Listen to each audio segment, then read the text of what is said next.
de Sin Censura. Me han pedido por ahí que no ignoremos esto, y que hablando pues de personajes muy infames como Ricardo Anaya, de hecho, grábenos, compañeros, grábenos, David, por favor, sí, grábenos.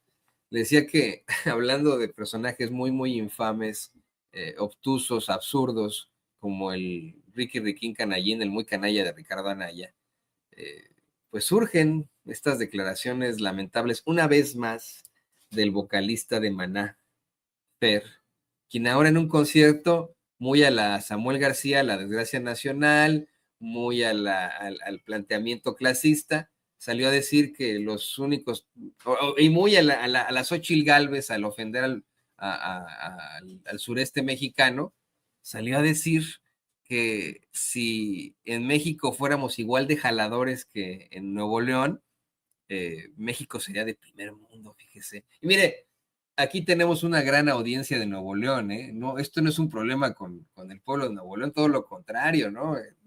Y sé que a lo mejor que estarán conmigo en lo que les voy a plantear, ¿no? ¿Qué es esto? ¿Qué clase de comentario clasista es el que hace este tipejo en su concierto? Escuche usted. Si todo México fuéramos igual de jaladores, chapeadores que los regios, México sería del primer mundo. Gracias y salud por esto. ¡Que viva México, cabrones! Bueno, él es de Jalisco, ¿no? Él es de Jalisco. Qué declaraciones tan lamentables, una vez más, ¿no? Aportándole al clasismo ahí. Y yo, de verdad, desde muy, muy temprano, toda nuestra gran audiencia en Nuevo León nos manda siempre muchos mensajes, ahí en Monterrey, etcétera. Les mandamos todo nuestro cariño. Pero, ¿qué es esto? O sea, de verdad, yo sé que usted que es neoleonés, no debe estar muy de acuerdo con que se discrimina el resto de los estados, ¿verdad?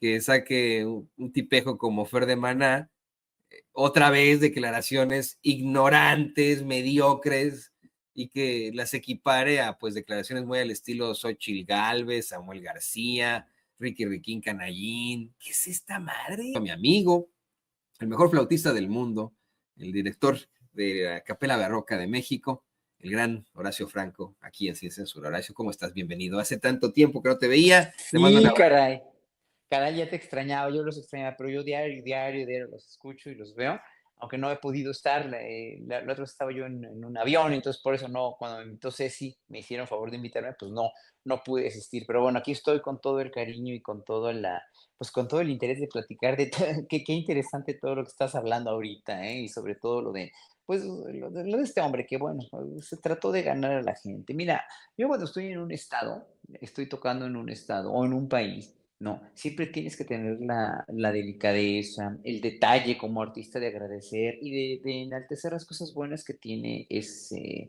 estado o ese país, ¿no? Cuando te toca en un momento dado, porque también estás cumpliendo una función diplomática en ese sentido, ya sea de estado a estado, ¿no? O de país a país, ¿no? Y eso, yo tengo mucho colmillo con eso. Entonces, tú puedes decir las cosas muy buenas de un estado, las cosas muy ciertas, además tienen que ser ciertas, ¿eh? O sea, tienen que ser absolutamente verificables, ciertas, etcétera, etcétera. Y eso es lo que a este colega le falló. O sea, dice cosas que para ganarse el público, seguramente lo hizo en un concierto en Nuevo León, ¿no? O en Monterrey. Aquí le mando, por cierto, muchos saludos a mi querida Miriam Sitek, que ya ves que ella es de allá, ¿no? Y que nos ve diario a la Sin Censura. Bueno, mira, decirlo así de dientes para afuera, además comparando a Monterrey o Nuevo León, ¿no? Con otros estados, diciendo cosas malas de otros estados o diciendo cosas malas de otros países o de otras gentes. Híjole, ahí es donde te falla mucho tu manera de comunicarte. Y sobre todo como artista, porque estás en un podio. Mira, a ver, ¿qué es lo que nos da el poder a los artistas? A los artistas nos da poder el podio, el escenario, y cuando hacemos las cosas bien en un escenario y le gusta a la gente lo que estamos haciendo. Estamos haciendo un proceso de comunicación, ¿no? Con el público. Estamos comunicando emociones a través de los conciertos, de las canciones o de las obras que toquemos o de los textos que están en las canciones y eso ocasiona una experiencia estética, emocional, una experiencia pues absolutamente, absolutamente de comunicación, de ideas, de sentimientos, de emociones. Y cuando tú estás con el público y el público capta eso y al público le gusta, se cierra un círculo virtuoso, ¿no? De ti como intérprete, del público como receptor. Y entonces está tu poder, ¿me entiendes? Ya cuando tienes en el mismo concierto, empiezas a hablar, tienes que demostrar también que vas a hablar sobre las obras o sobre el estado en que estás visitando, el país que estás visitando, pero de una manera en la cual no te comprometa, dijéramos, ¿no? Diplomáticamente hablando, pues a decir ese tipo de cosas, pues, ¿no? Porque le está echando mierda a 30 estados, ¿no? No, 31, pues nada, todos los demás. Y está incurriendo, pues, en una mentira bastante, bastante, pues, fehaciente, porque sí, los neoloneses, los regios han trabajado mucho también, pero todo el pueblo mexicano es un pueblo muy trabajador, ¿no? Entonces, bueno, obviamente, eh, sí, obviamente lo hizo por quedar bien, pero es muy impulsivo, sobre todo cuando tienes ese poder en el escenario de comunicar cosas, pues obviamente es un pésimo comunicador este colega, porque yo ni lo conozco, ni conozco a Maná, ni conozco no crecí con esa música, no la respeto, no la consumo, pero finalmente lo único que sé es que como artista tienes un gran poder de comunicación con el público y si puedes educar al público y si puedes hacerle ver realidades ya no nada más de tu mismo arte, de tu misma concepción artística, y si puedes en un momento dado, y yo siempre lo hago, ¿eh? Siempre, siempre, siempre, un poco hablar sobre las obras que estás tocando y sobre todo con el contexto histórico en que estamos viviendo ahorita, pues es bienvenido, pero lo tienes que hacer con elementos ciertos, verídicos y verificables. Y ese es lo que, ese es en efecto el problema, Horacio, ¿no? No estamos diciendo que el pueblo neolonés no sea chambeador. Estamos cuestionando que este tipejo haya salido ahí a decir que se trata de solamente el pueblo neolonés el que es chambeador, el que es trabajador y el resto no. Dice, si todos fuéramos así como los neoloneses, pues nos iría muy bien a México, seríamos, según él, de primer mundo. De hecho, un concepto que ya ahora ya es muy cuestionado, esto del primer mundo, del tercer mundo y etcétera, ¿no? Creo que en efecto, pues se cae en un vicio de lo más clasista y resuena después de haber escuchado precisamente al gobernador de ese estado asegurar en algún momento que en Nuevo León necesitan libros de texto distintos porque son distinta la gente allá, ¿no? En otro comentario clasista, deberían de pagar menos impuestos, según él, porque eso lo dijo ya hace algunos años, ¿no? Porque ellos aportan muchísimo a la economía a diferencia de otros. Resuena con las declaraciones durante la campaña de Xóchitl Gálvez que dijo que la gente del sureste mexicano no le gustaba trabajar 8 horas diarias, que no les gustaba trabajar y etcétera.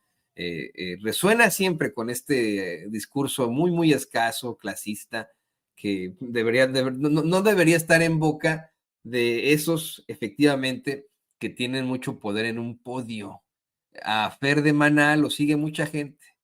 Y a Fer de Maná, bueno, pues, y mucha gente a nivel Latinoamérica, te lo quiero decir con mucha fuerza. Esto, fíjate, cuando yo era scout, ¿no? Muchachón, tuve la oportunidad de participar en esta reunión mundial de scouts que se hace una vez no, que se hace cada 4 años en un lugar del mundo.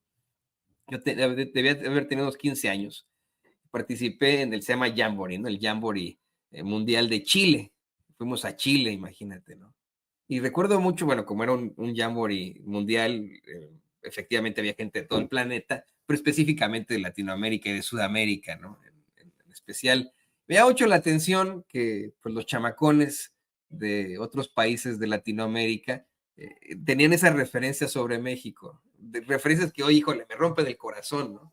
Me hablaban siempre mucho de Chespirito, decían, ¡ay, México! ¿Cómo me gusta Chespirito, el Chavo del Ocho? Y no sé qué, híjole, pues sí, ¿no? Este, en lugar de que me hablaran de Villa, de Zapata, de Madero, ¿no? Ahora que estamos, de las hermanas Cerdán, ¿no? Ahora que estamos muy cercanos a no muy cercanos, hoy ya es el día de la Revolución Mexicana. me preguntaban sobre el Chavo del Ocho y me preguntaban mucho sobre Maná y Molotov. Cantaban mucho a Maná y a Molotov.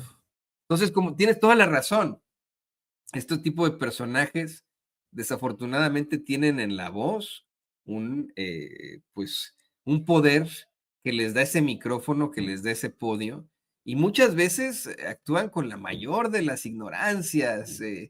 Son personas que pues efectivamente no tienen algún tipo de bagaje cultural verdadero y actúan, hacen planteamientos verdaderamente limitados, básicos, caen en lugares comunes. Eh, no sé si quieres platicar de eso también, porque todo lo contrario contigo.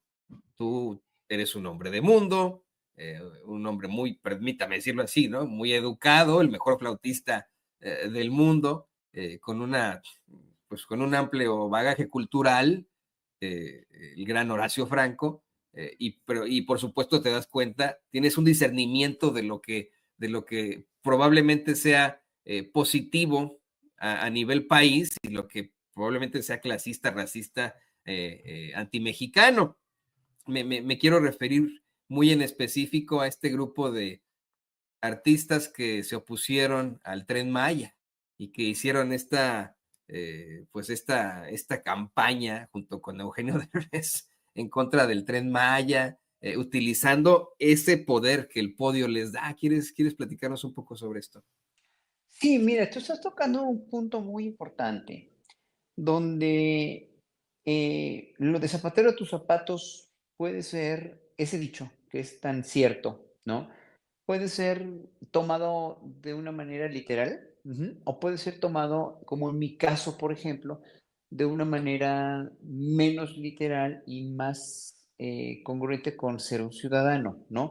Los artistas siempre nos hemos abstraído del mundo, en realidad hacemos cosas o hacemos una parte de las ocupaciones que inventamos o que creamos y desarrollamos en el cerebro, ¿no? Una es las artes, otras son las ciencias, otras son es la política, las ciencias sociales, etcétera, y otras son cuestiones ya de manos de obra, etcétera, que todas son valiosas, ¿eh? Todas, todas, hasta realmente la misma prostitución es una profesión que si la haces bien y la haces con una congruencia, también tiene un valor determinado. O sea, todo tiene un valor determinado, ¿no? Y tú que eres tan creyente, que lo estabas diciendo ayer, ¿no? Pues el mismo Jesucristo, pues, ahí está, ¿no? Albergando a la prostituta o defendiéndola o lo que quieras y mandes. Hablando sobre esto, es importante que veamos los valores humanistas como globales, no solamente para unos, o no solamente por ser periodista, o por ser político, o por ser barrendero, o por ser lo que sea, te van a incluir o excluir de toda la gama que implica la cuestión humanista, porque todos tenemos, de ahí nace el humanismo precisamente nace de una necesidad filosófica de ponderar al ser humano en todo, con todo su valor, ¿no? Entonces el mismo activismo que tú manejas en tu programa, o que Vicente lo hace, o que la misma Claudia Sheinbaum, el mismo humanismo mexicano de López Obrador, es parte de un activismo, pero tiene que empezar por un activismo. El activismo, cualquier tipo de activismo, según yo, ¿no? Empieza por ti mismo, por hacer un activismo contigo mismo. ¿Qué quiere decir eso? Yo empecé a ser activista por mí mismo desde que descubro la música, desde que entro a la secundaria y descubro la música, descubro yo mismo que tenía mucha facilidad para la flauta y que me encantaba la música clásica por pura casualidad, por mero coincidencia del destino que oí tocar una compañerita, una sonata de Mozart, y desde ahí no dejé la música nunca más. Me volví el más freak apasionado de todo el mundo a los 11 años, ¿eh? Entonces, mi activismo empezó por mí mismo, por empezar a descubrir quién era yo, pero también por luchar precisamente contra mis papás, contra la voluntad de mis papás que no querían que estudiara música y bueno, ya fui desarrollando mi carrera yo solito sin ayuda de nadie desde los 11 hasta los 17 que me voy a Holanda y después ahí en Holanda viví precisamente las mieles, lo puedo decir así, de una democracia en ese entonces, que era los Países Bajos.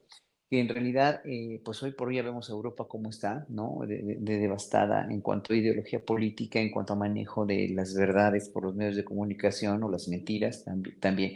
Pero en ese entonces era un país total y absolutamente democrático y ahí descubrí, hoy, ahí viví las mieles en la adolescencia total, las mieles de una democracia plena y funcional.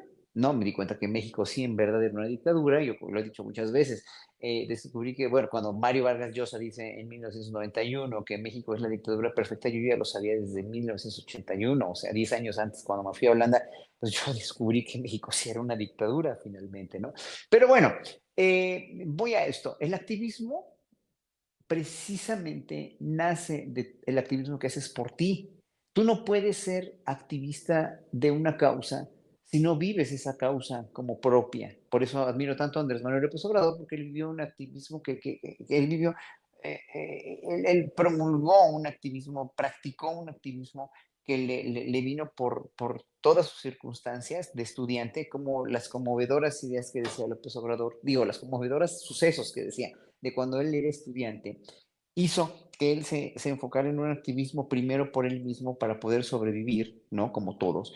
Y en un momento dado, hacer un activismo social porque su sensibilidad a partir de lo que había vivido le permitió a Andrés Manuel López Obrador tener un ideal, que eso también lo tienes que tener para ser un activista, un ideal de transformar al mundo en el que vives o al entorno en el que vives. Andrés Manuel López Obrador transformó y seguirá transformando mientras gobierne la izquierda México de una manera ejemplar. ¿Por qué? Porque él siempre fue un activista, aún como presidente siempre fue un activista. Luego en Sheinbaum también, ¿no? Bueno, entonces, finalmente, ese activismo precisamente es el que tienes que promover de ti mismo para los demás cuando has vivido circunstancias precisamente que te permiten o que te llevan a ser un activista social, ¿me entiendes? Cuando vives represiones, cuando vives segregaciones, cuando vives pobreza, cuando vives, sí, pero hay muchos, yo quisiera saber qué tipo de activista puede ser alguien hijo de, ¿no? Claudio X González, por ejemplo, ¿qué tipo de activismo puede hacer para cambiar qué? Si él mismo, cada que habla o cada que hace cosas, escupe para arriba, finalmente, o se tira en el pie. ¿Por qué? Porque él, yo creo que no ha vivido en realidad, no tiene idea de lo que es la sociedad y por eso están tan distanciados muchos políticos juniors, etcétera, etcétera, o sea, toda la gente que es privilegiada porque nunca le costó trabajo nada, porque no tuvo carencias de nada, pues sí lo puedes ver desde tu escritorio, lo puedes ver desde tu trinchera y no hacer un activismo social, político, cultural incluso, ¿no? Por tu país, porque pues no tienes, o sea, nunca tuviste la necesidad, pero pues tienes que trabajar de algo, pues hay que te pongan a trabajar de lo que te puso a trabajar tu papá, y si no lo haces así, pues ves de qué puedes hacer, puedes tratar de modificar tu entorno, pero no lo sientes. El ser un activista, creo yo, tiene que ser una cuestión de sensibilidad y de emociones mismas que has vivido para poder realmente decir, híjole, a mí me costó ese trabajo hacer las cosas, pues vamos a tratar de que la sociedad, el entorno social entienda o hacerle ver o hacer trabajo proselitista como lo hizo López Obrador, como lo he hecho yo en la música, pero de otra manera, que es otra cosa, y también por la comunidad LGBT, de la cual soy miembro igual, y que me tocó hacer mucho activismo de una manera total y absolutamente desde una trinchera, que es la de la música y la de mi profesión. Entonces, sí, obviamente yo veo lo de este muchacho de Maná, pues tal vez él nunca tuvo, tal vez no conozco su biografía ni nada, pero el hecho de decir cosas así me hace ver que es por impulsividad y por no conocer la realidad histórica de nuestro país, ¿no? La realidad cultural, social, histórica de un país que ha sufrido mucho y que ahorita, hoy por hoy se está reivindicando total y absolutamente de una manera pues muy promisoria, como lo vemos, ¿no? Bueno, ya, y hablando de otra cosa, quería decirte que la pintora que murió en la miseria fue Nahui Olin, ¿sí? Ella se llamaba Carmen Mondragón, una mujer muy interesante, muy Entiendo que sí. interesante, muy intensa. Ella sí murió en la pobreza. Leonora no, Leonora era mi vecina. Y voy a contar una anécdota rápida, cultural, muy padre, porque Leonora vivía muy cerca de donde vivo yo. Y una vez en el súper nos encontramos, fíjate, Leonora Carrington, nos encontramos Teodoro González de León, que era un gran arquitecto, nos encontramos Juan Soriano y su pareja, Marek, y el cineasta Arturo Ripstein, y yo, y estábamos ahí comprando jitomates y parecía reunión del Fonca, de artistas, ¿no? De jurado del Fonca, porque estábamos todos ahí y nos pusimos a platicar de cosas muy chistosas, bueno, desde que cómo subir jitomate y cómo, qué marca de huevos compras, y ya después empezamos a hablar tanto de cultura, pero era muy interesante porque éramos vecinos todos nosotros, ¿no? Y fue muy, muy padre esa reunión, fue la última vez que vi a la maestra Leonora Carrington, pero pues sí, la que murió en la pobreza, como tantos pintores de veras de los grandes pintores como el Greco, ¿no? Como Rembrandt, como Vermeer en Holanda, como Monet también, Van Gogh, Gauguin, todos ellos murieron en la más grande de las miserias porque fueron talentos que trataron precisamente de transformar el arte y su entorno, no mediocre, pero su entorno académico conservador, otra vez conservador, no les permitió realmente vender su obra y los confinó de una manera muy mezquina, porque como eran revolucionarios, pues siempre ganó. Mira, de veras que el neoliberalismo y el conservadurismo siempre han tenido mucho poder, ¿eh? En el arte, en la economía, en todo, y lo estamos viendo ahorita con todo esto que estamos viviendo. Híjole, el mundo va para mal si siguen estos ideales persistiendo, que son ideales también que tienen también valor, porque pero tienen un valor para unos cuantos. Ese es el problema. No están tratando de distribuir la riqueza como se debería distribuir. Y el conservadurismo en todos lados del mundo. Pues mira, Cristo fue un revolucionario, ¿no? Los que los crucificaron eran conservadores. ¿Por qué? Porque no querían que llegara un guerrillero ahí como el Che Guevara o un pacifista como Gandhi a moverles el mundo que no les convenía precisamente, ¿no? Para perder poder. Así ha estado siempre la humanidad, siempre ha sido lo mismo, no más que hoy es lo mismo, pero más peligroso porque tenemos armas nucleares, tenemos un país como Estados Unidos que tiene armas al por mayor, ¿no? Entonces ahí sí está verdaderamente la OTAN también, que son gente que no piensa en sus pueblos, todo el mundo piensa o sea, nadie piensa en las necesidades del pueblo y del ser humano y parece que les importamos un comino. Fíjate, te iba a decir que tienes toda la razón y ofrezco disculpas a la familia de Leonora Carrington. Me refería, tienes toda la razón, a Carmen Mondragón. Se me cruzaron los cables a Nahue Olin, quien pues era hija de Manuel Mondragón, el facho, el gran conservador porfirista Manuel Mondragón, quien es uno de los conspiradores que consiguen, derrocar al presidente Francisco I. Madero. De hecho, se plantea que durante la decena trágica, Mondragón consigue dar un cañonazo desde la Ciudadela con una parábola, calculando perfectamente la parábola para que diera en la Puerta Mariana, supuestamente, ¿no? Una de las puertas del Palacio Nacional ahí en el Zócalo capitalino. Es Manuel Mondragón quien de hecho crea el llamado fusil Mondragón, que es utilizado durante la Primera Guerra Mundial, ¿no? Por el ejército alemán, imagínese usted. El ejército austrohúngaro, ¿no? Germánico se le puede llamar así. Y efectivamente la vida de Nahue Olin estuvo llena de contrastes y de situaciones muy, muy feas. La muerte de su bebé en condiciones pues, inexplicables. Ella, pues también, usted lo sabe perfectamente, fue pareja del doctor Atl. Los dos se cambiaron el nombre, ¿no? Para hacerse más, para acercarse más a lo prehispánico, el doctor Atl y Carmen Mondragón, ya como Nahue Olin. Pero sí tienes toda la razón, Horacio.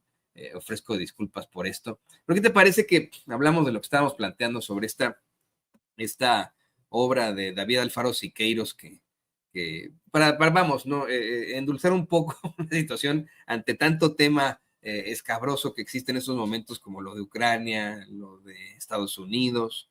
Esto lo quería platicar contigo. Nunca nos quedó claro si en esta subasta de Sotheby's se dará efectivamente, ¿no? A un particular en México este autorretrato de Siqueiros, o será al gobierno de México para que sea parte del patrimonio nacional. ¿Por qué no nos hablas tú que conoces del tema sobre esta agencia, esta firma Sotheby's, que en la opinión de su servidor, bueno, pues es una agencia de robos, ¿no?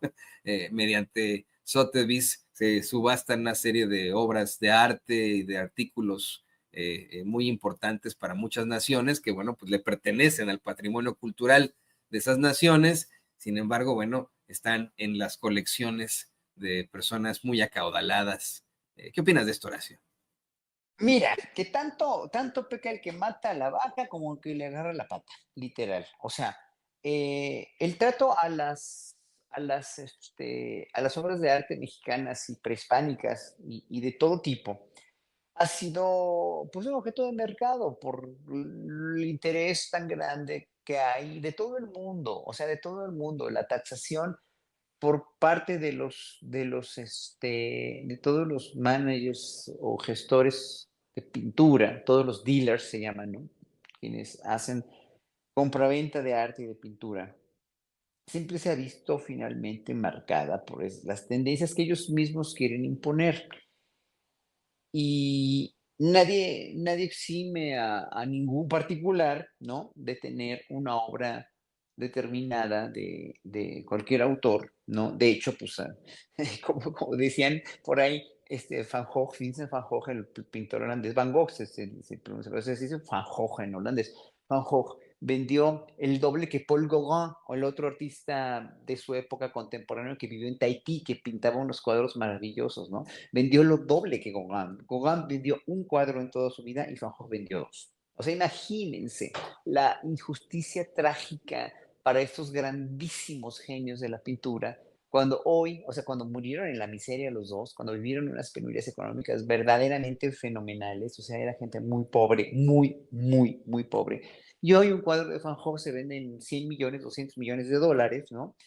Y es así, yo me agarro los cabellos y digo, ¿cómo es posible que hayamos llegado a esa, pues sí, a esa degradación, a esa sobrevaloración del arte cuando todas estas, o sea, si yo fuera, si mis ideales fueran, si yo fuera un estadista, un presidente y mis ideales fueran más por el pueblo, dijéramos, ¿no? En ese sentido, que lo son, yo haría que todas esas obras se rescataran y que fueran a museos, finalmente, que no pertenecieran a ninguna colección privada, pero lo privado existe desde siempre, no lo podemos evitar, o sea, sería también, ya llegó Claudia Sheinbaum, wow, nos tenemos que ir. Bueno, chao, Toñito. Te queremos, Horacio. Muchas Bye, bye, gracias. igualmente, bye.